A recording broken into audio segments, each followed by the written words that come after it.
अमृतमय राम नाम, स्वाद तो सम सुगति सुधा के। कमठ शेष समुंदर वसुधा के मानसाज के सत्संग में। परम श्रद्धेय स्वामी राम सुखदास जी महाराज कहते, जीव का कल्याण हो जाए, इससे ऊंची कोई गति नहीं है। ऐसी जो श्रेष्ठ गति मुक्ति है, उसको सुगति कहते हैं। परम सिद्धि भी वही है जो इस राम नाम से प्राप्त हो जाती है। स्वाद तो सम, अमृत के स्वाद और तृप्ति के समान राम नाम है। जैसे भोजन किया जाता है तो उसमें बढ़िया रस आता है, भोजन करने के बाद में तृप्ति और संतोष होता है। ऐसे ही यह राम नाम सुगति और सुधा के स्वाद और तोष यानी तृप्ति के समान है। मानो र मधुरिमा और माँ संतोष है। रोक कहते ही मुख्य खुलता है और माँ कहते ही बंद होता है। भोजन करते समय मुख खुलता है और तृप्ति हो जाने पर मुख बंद हो जाता है। इस प्रकार रा और माँ अमृत के स्वाद और तृप्ति के समान है। भोजन की परीक्षा के लिए जीभ पर रस लेकर तालू से लगाने पर पता चलता है ये उसमें रस कैसा है। जहाँ से रस लिया जाता है वहाँ से ही रह का उच्चारण होता है। रो कहने में सुधा का स्वाद आता है और माँ कहने में तृप्ति हो जाती है। राम राम राम ऐसा कहते हुए एक बहुत विलक्षण रस आता है, उससे सदा के लिए तृप्ति हो जाती है।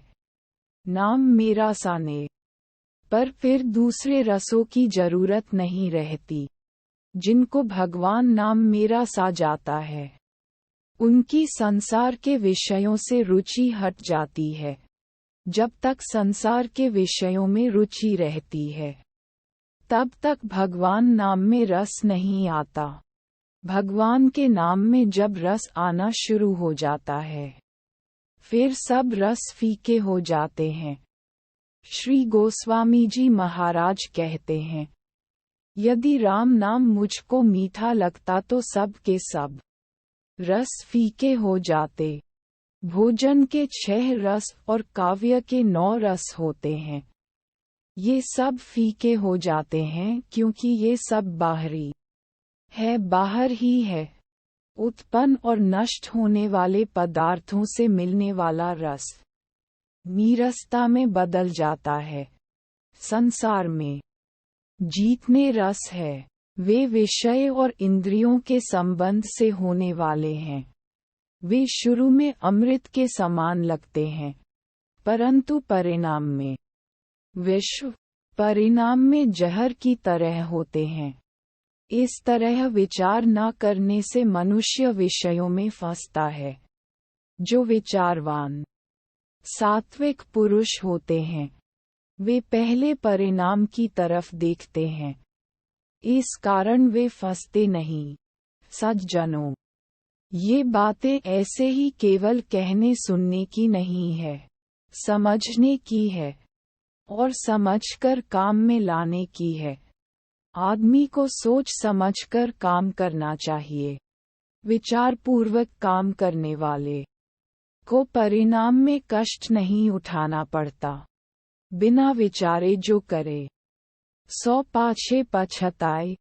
काज बिगाड़े अपना जग में हो तो हंसाए, जग में हो तो हंसाए चित्र में चैन न पावे राग। रंग सन मानता ही के मन नहीं भावे, कह गिरिधर कविराय। कर्मगति तरे न टारे, खटखट है ही अम्मा ही करें जब बिना विचारे। बिना विचार किए काम करने से आगे दुख पाना पड़ता है और वह बात हृदय में भी खटकती रहती है। मनुष्य अपने स्वार्थ और अभिमान का त्याग कर दे और दूसरों के हित के लिए काम करे तो उसका जीवन सफल हो जाए। सात्विक वृत्तियों की मुख्यता रखकर, अर्थात विचारपूर्वक प्रत्येक कार्य करना चाहिए। लोग भोजन करते हैं तो दुख, शोक और रोग देने वाले राजसी भोजन में प्रवृत्त होते हैं, जानबूझकर कुपथ्य कर लेते हैं, छोटे से जीभ के टुकड़े के वश में होकर 3.5 हाथ के शरीर का नुकसान कर लेते हैं। अगर विवेक होता तो शरीर का नाश क्यों कर लेते। इतना ही नहीं, अभक्ष्य भक्षण करके नरकों की तैयारी कर लेते हैं।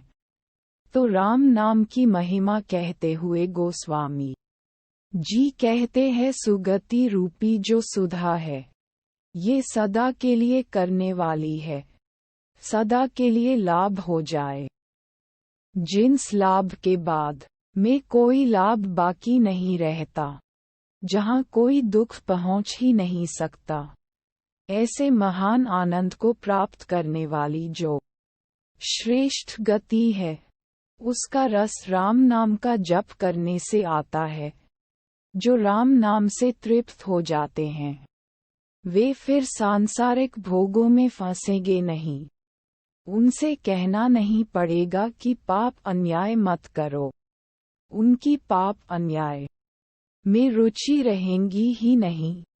जिनको भगवान नाम का रस नहीं मिला है, वे धन इकट्ठा करने और भोग भोगने में लगे हैं। सज्जनों, माताओं, बहनों, भगवान के नाम में रस लो, इसमें तल्लीन हो जाओ, रात दिन इसमें लग जाओ, अपने आप पाप अन्याय छूट जाएगा।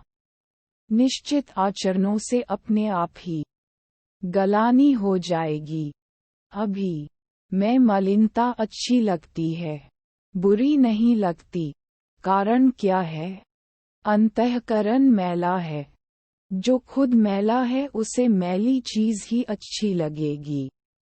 मक्खियाँ मिठाई पर तभी तक बैठती रहती है जब तक मेल की टोकरी पास से होकर ना निकले। मुंह पर मक्खियाँ बैठने लगे तो बढ़िया सुगंध वाला इत्र थोड़ा सा लगा लो, फिर मक्खियाँ नहीं आएंगी, क्योंकि उनको सुगंध ही स्वाती ही नहीं। मक्षिका वर्ण इच्छामती, वे तो घाव पर जहाँ पीप खून मिले वहाँ बैठेगी। ऐसे ही जिसका मन शुद्ध होता है, वह ही मलिन वस्तुओं की तरफ आकृष्ट होता है। भगवान के नाम रूपी सुगंध के मिलने पर फिर मैली वस्तुओं की तरफ मन नहीं जाएगा। सज्जनों, ये बड़ा सरल उपाय है। भगवान के नाम का जप करो और प्रभु के चरणों का सहारा रखो। जैसे साधारण मनुष्य धन कमाने और भोग भोगने में रस लेते हैं, वैसे ही भागवत प्रेमी को भागवत नाम, सत्संग और संत शास्त्रों के अध्ययन में रस लेना चाहिए। इस रस लेने के लिए ही मानव जीवन मिला है। जिसे राम नाम लेने में रस आने लगेगा, वह रात दिन नाम जप में लग जाएगा। फिर वह संसार के विषयों में फंसेगा ही कैसे? सत्संग की महिमा क्या है? श्री चैतन्य महाप्रभु के कई शिष्य हुए हैं। उनमें एक यह वनहरी दास जी महाराज भी थे। वे थे तो मुसलमान, पर चैतन्य महाप्रभु के संग से भगवान नाम में लग गए, सनातन धर्म को स्वीकार कर लिया। उस समय बड़े बड़े नवाब राज्य करते थे, उनको बड़ा बुरा लगा। लोगों ने भी शिकायत की कि यह काफी हो गया, इसने हिंदू धर्म को स्वीकार कर लिया। उन लोगों ने सोचा इसका कोई ना कोई कसूर हो तो फिर अच्छी तरह से इसको दंड देंगे। एक वेश्या को तैयार किया और उससे कहा ये भजन करता है, इसको यदि तो विचलित कर देगी तो बहुत इनाम दिया जाएगा। ने कहा पुरुष जाति को विचलित कर देना तो मेरे बाएं हाथ का खेल है। ऐसा कहकर वो वहां चली आई जहां हरिदास जी एकांत में बैठे नाम जप कर रहे थे। वो पास में आकर बैठ गई और बोली, महाराज मुझे आपसे बात करनी है। हरिदास जी बोले, मुझे अभी फुर्सत नहीं है।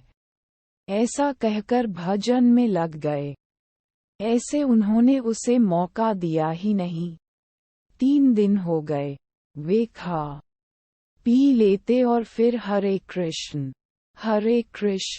कृष्ण कृष्ण हरे हरे, हरे राम राम राम हरे हरे मंत्र जब में लग जाते।